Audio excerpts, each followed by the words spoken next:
کہ دین کیا ہے جس پہ ہم چل رہے وہی دین ہے یا نہیں؟ سب کو سوچنے کی ضرورت ہے۔ ہم ٹوپیاں لگا کر کے ہفتے میں ایک مرتبہ جھک جائیں تو اسی کو دین سمجھتے ہیں ہم، یا صرف کپڑوں کا نام دین ہے، صرف داڑھی کا نام دین ہے؟ اسلام کس کا نام؟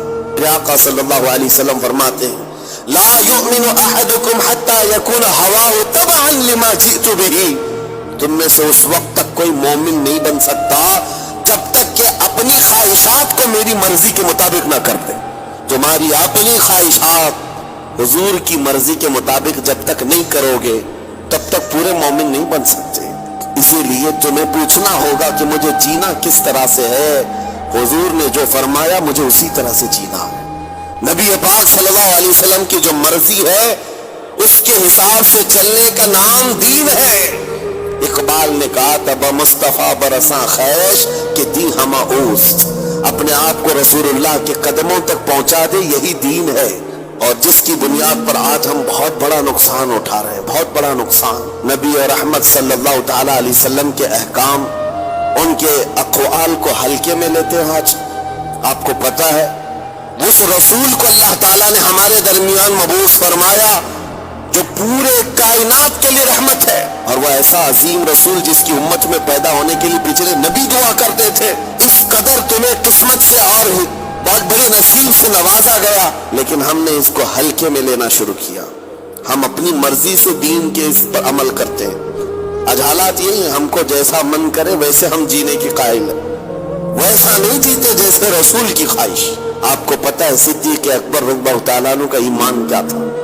گھر میں موجود ہے، نماز پڑھ رہے تھے، اچانک رسول کریم صلی اللہ علیہ وسلم تشریف لائے، دروازے سے اندر حضور آئے اور حضرت ابو بکر صدیق کی نماز ہو چکی تھی۔ حضور جیسے ہی آئے کھڑے ہو گئے، جس کے گھر نبی پاک صلی اللہ علیہ وسلم آئے اور وہ بھی صدیق اکبر کے گھر، تو خوشیوں سے آپ حضور کے آگے پیچھے ہو رہے تھے۔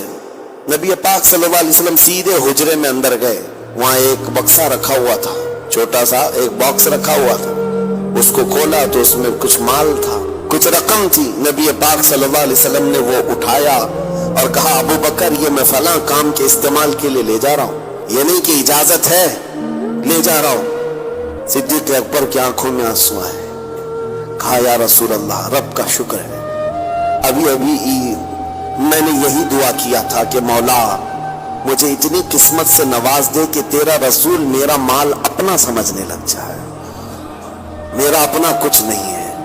صدیق اکبر کہتے ہیں میری دعا قبول ہو گئی، آپ تشریف لائے، میں مال تو دینا چاہتا تھا، سب کچھ وقف کرنا چاہتا ہوں دین کے لیے، لیکن خواہش یہ ہے کہ سنا یہ گیا ہے کہ دینے والے کا ہاتھ اوپر ہوتا ہے، لینے والے کا ہاتھ نیچے ہوتا ہے۔ ابو بکر صدیق کہتے ہیں میں یہ بھی نہیں چاہتا کہ میرے نبی کا ہاتھ نیچے آئے، میرے مال کو رسول اپنا مال سمجھ کر خیرات کرے۔ ان کی اپنی خواہشات نہیں تھی، انہوں نے دین کو اپنے مال کو یہ نہیں بنایا تھا کہ میں جیسا چاہوں گا ویسا دین چلے گا، نہیں میرے مصطفیٰ جیسا چاہے ویسا دین چلے۔ آج اپنے آپ کو وقف کرو حضور کی طرح، اپنی خواہشات کا قتل ضروری ہے، جب تک ہم نہیں مارتے بہت بڑے نقصانات اٹھائیں گے بعد میں۔